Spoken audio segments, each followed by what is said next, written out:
Hey guys, it's Alex from 7th Hour Films back again with My Hero Academia. Last time on My Hero Academia, we had Shoto Todoroki Origin. We had our big fight between Midoriya and Todoroki, where Midoriya was basically trying to convince Todoroki that he should use his fire side, even though, yes, it is from his bastard of a father endeavor, but he needs to make that his own quirk. It's his, not his father's anymore. And, after a while, he did start to realize that, and he remembered, the kind words of his mother that he had forgotten after all these years. And he did embrace his left side, and we got a huge, epic final clash between the two of them, which resulted in Midoriya actually being knocked out and losing the fight. Todoroki will advance into round 3, while Midoriya has lost in round 2, not even in the finals, which is crazy. I guess this episode we're going to continue on with the rest of round 2.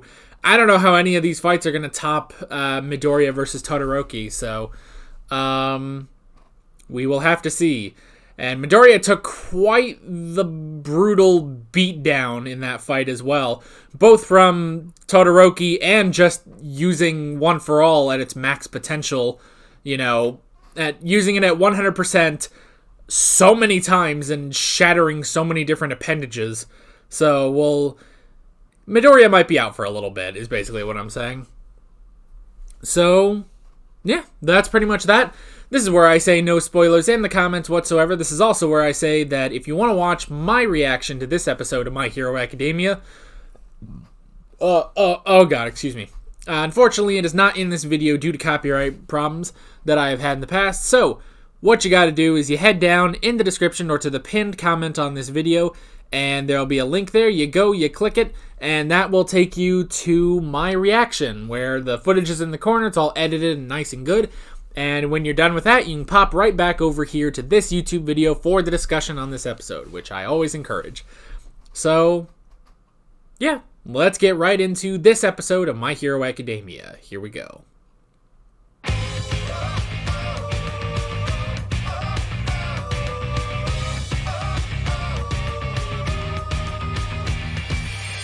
Okay, that was kind of crazy. That was kind of crazy. We really did, man. When Midoriya is not involved in this fight, or honestly, Bakugo or Uraraka, it's like, man, we really power through the rest of these rounds, don't we? So, let's go ahead and go over the notes. The first thing I wrote down was Shoto and Endeavor. So we did get our talk between the two of them. And, he's like, oh, finally, you've abandoned these childish rebellions and stuff like that. And, Todoroki basically being like, no, I haven't abandoned anything. But out there, I just forgot about you. Which did come as a shock to him, But I like this, we're continuing on, from last episode where it's like he's going to forge his own path, It's his quirk now. So I did like that chat between them, even though, Endeavor said, you need to gain more control over your fire quirk, Basically, don't rip apart your entire shirt, don't burn your shirt off because of your fire quirk. I did like that.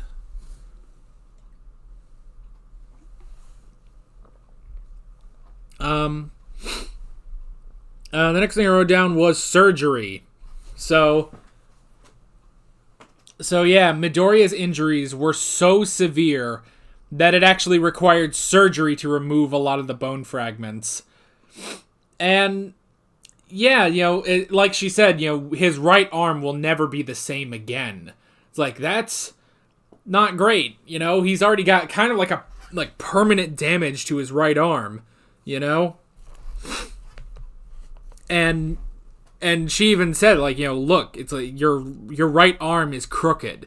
Let that be a reminder never to have this happen again. Never to get this low, basically, to do that much damage. And I like that she even says, I'm done I'm done with helping these injuries. These injuries are just too intense. Which was interesting, I did like that. Sorry, it's 12 o'clock. And so, well, it's almost 12 o'clock, so I'm gonna have to make today's video public. The video that's going up today while I'm recording this is Hyde, which is season 7, episode 9 of Doctor Who.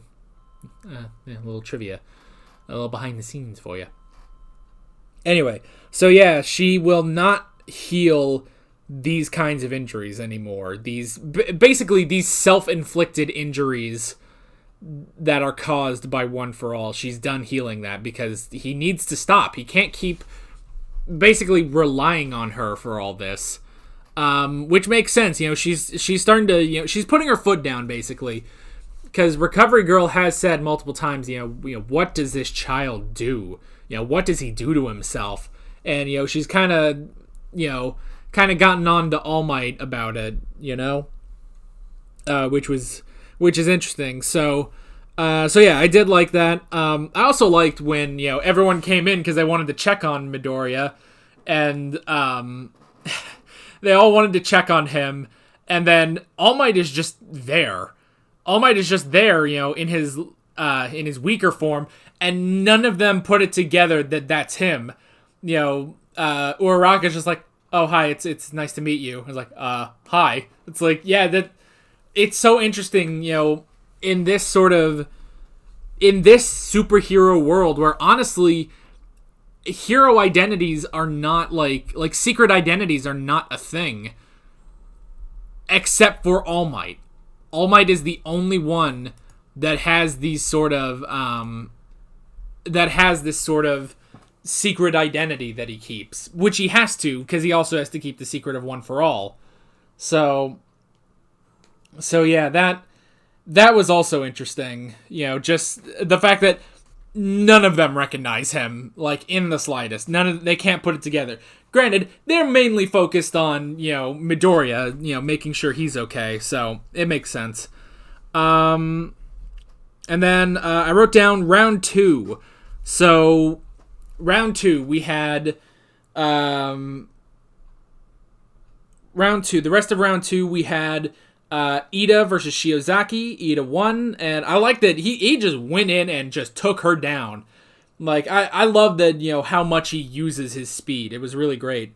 Even though it was short, it was still a good showcase of his speed. Then we had, next we had Tokoyami versus Mina, in which, yeah, kind of like with Yayorozu, it just wasn't a contest. Tokoyami is just that powerful. His Dark Shadow is that powerful. So yeah. And then we had Bakugo versus Kirishima, which, was also an interesting fight, and after, after Midoriya versus Todoroki, where, they were all talking about, limits and stuff, the limits of your quirk, he did figure that out. That's kind of what Bakugo was going on in both of his battles in this episode, was he had to, he played on that with Kirishima. There's only he can only hold that hardened form so long, So I like that. And I like, when he was just bombarding with the explosions. Yeah, his explosion powers are getting a lot stronger, they've been getting stronger throughout just this tournament. So that was interesting. And then, I guess we can go ahead and talk about round 3. So we had, Iida versus Todoroki, which was interesting. Iida, he tried. Unfortunately, he couldn't push Todoroki to use his fire power. His left side. So he wasn't that good. We don't know how many people can do that. We're not sure if Bakugo will be able to do that in his next fight.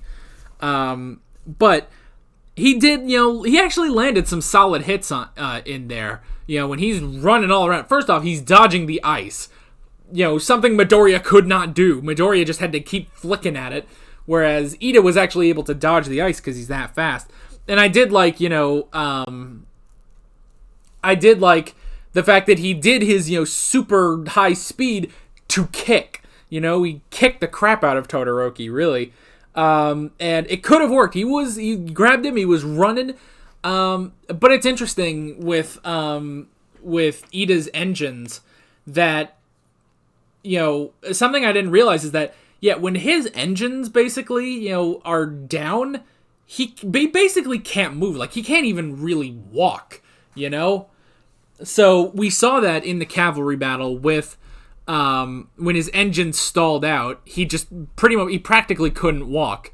And then, here when Todoroki froze his mufflers, on his legs, he stopped dead in his tracks. He can't move anymore. So it's interesting to, just apply. It's like, even though, he should be able to just walk like a normal person, it seems like his legs are just so affected by, his quirk, the engine quirk, that it is like a car. If his mufflers go out, even if he's just walking and not, using his speed, it's still going to stop him. So that's interesting.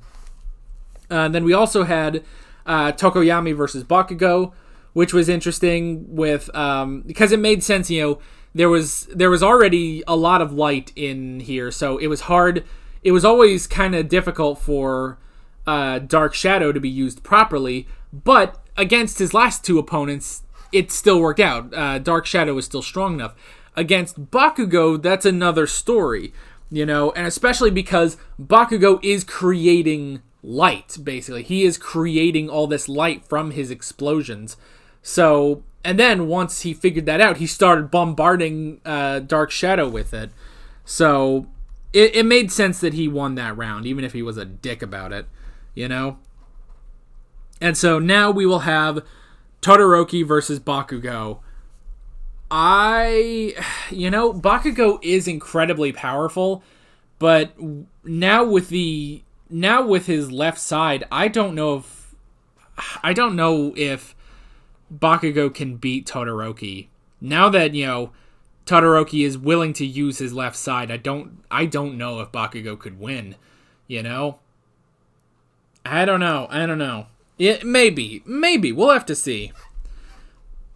And then kind of going back a bit, I wrote down retrain. So, after, Recovery Girl says, I'm not going to recover, I'm not going to heal these kinds of wounds anymore, it was interesting, when she said, you need to find another way to use this quirk, you need to find some other way of using this quirk, which was interesting.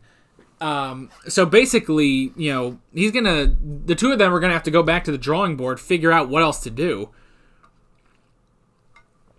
Which honestly makes sense because, to be honest, Midoriya has just been using his quirk the way All Might would, He's basically been copying, all of All Might's techniques and stuff, where, honestly, he does need to, kind of what he was saying to Todoroki, he needs to make the quirk his own. We've had this idea of, he needs to make the quirk his own, and slowly over time he has been making it. It is becoming his quirk. But the issue is that, even though it's like, okay, he is making it his own quirk, he's still only using it the way All Might would. All Might can use it that way, Midoriya can't right now. And now he really can't do that anymore. He can't do that to himself. So it will be interesting to see how will they basically retrain and figure out new ways of using One for All. That'll be interesting.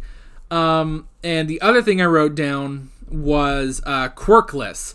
So because, okay, for a while I have suspected that All Might didn't have a quirk when he was a kid. I kind of suspected he was like Midoriya, because I was like, okay, well, he has One for All, but he doesn't have anything on top of that. And he was saying like, okay, well, I'm gonna pass this on to someone, and it's like, yeah, if you give that to someone at UA and they have a quirk, then that's just going to bolster, they're going to have One for All and the quirk they already have, and he said, if Todoroki got One for All, then he would probably become unstoppable, but that's the thing, is that so the fact that the quirk usage between All Might and Midoriya is practically the same, it's like, okay, well, did he have a quirk? And I've kind of suspected maybe he didn't, you know? And maybe that's why, you know, in the first episode when he says, can you be a hero without a quirk? And he says, no, you can't. He would know. Maybe he was, quirkless and trying to be a hero, but he couldn't do it. Then he got One for All, and he could be All Might, So that was interesting. I'm glad that revelation kind of came now, was that, All Might was quirkless, which he said was not as uncommon, but still a little unusual back in the day. So, yeah, I do like that, and I like that he says, I saw a lot of myself in you when I first met you. So, yeah, that was interesting. I did like that revelation there. So yeah, it'll be interesting to see what we do with All Might and Midoriya as the episodes go on, as basically the two of them retrain to find new ways of using One for All that won't utterly destroy Midoriya's body. So, let's see. And then the last thing I wrote down, Hero Killer Stain. So this guy, as his name implies, kills heroes and killed Iida's brother Engenium. That sucks. That sucks that it had to be Engenium. I feel so bad for Iida. That just sucks. And I'm curious, what is his quirk? Dude has a sword. This dude has a gigant-ass sword. And it's like, what's his quirk? I wonder. So he's going around killing heroes because it's sort of the same thing as Shigaraki, where he was like, oh, well, you all just do this for the fame and the glory and stuff like that. And it pisses me off. That's what Shigaraki said. But he did say that there was only one hero who was worthy of fighting, really. One hero that was worthy to fight him, basically, and that was All Might. So he does want to, I assume he wants to kill All Might, but after a good fight, And now he is being recruited by Kurogiri and Shigaraki, and, I guess they're masters. So, yeah, that'll be interesting. And it makes me wonder, okay, maybe, after Todoroki versus Bakugo, it's like, are we going to get an attack on the sports festival? And it's like, is that a good idea? There's 1,000 heroes there. And not only that, but you got some of the best there. You got Midnight, you got Present Mike, you have Endeavor, you have All Might. It's like there are so many incredible heroes. 13 is there too. She got healed up. 13 is there too. She could do stuff. It's after, I don't know. Would that be a good idea? I don't know. Maybe they won't do it like that. But maybe we're just leading into that. Because, we did see him, in the end credits scene, or the after credits scene, in the last season. It's like, oh, the worst was yet to come, and it showed him, and now we see his full design. It's a crazy design. It's got all these, bandages and crap around him. But, yeah, it will be interesting. Hero Killer Stain. I don't know, and I don't know when that's going to come up, but for now, we at least have Todoroki versus Bakugo in the final match. That's interesting. Basically, Midoriya's two biggest rivals facing each other. So, I don't know. I don't know who's gonna win. It could be Todoroki. It could be Bakugo. But I'm gonna place some money on Todoroki, honestly. So, Darby got up, so we should probably end the video. I'll go let him out first. One sec. So with all that being said, I'm Alex from 7th Hour Films, and I will see you guys next time. Take care. Alright guys, thanks for watching this video. If you want to watch more of My Hero Academia reactions, you can click on the playlist, you can subscribe if you haven't done that already, and be sure you hit that notification bell. You can support me on Patreon, follow me on social media, links below in the description. See you guys later.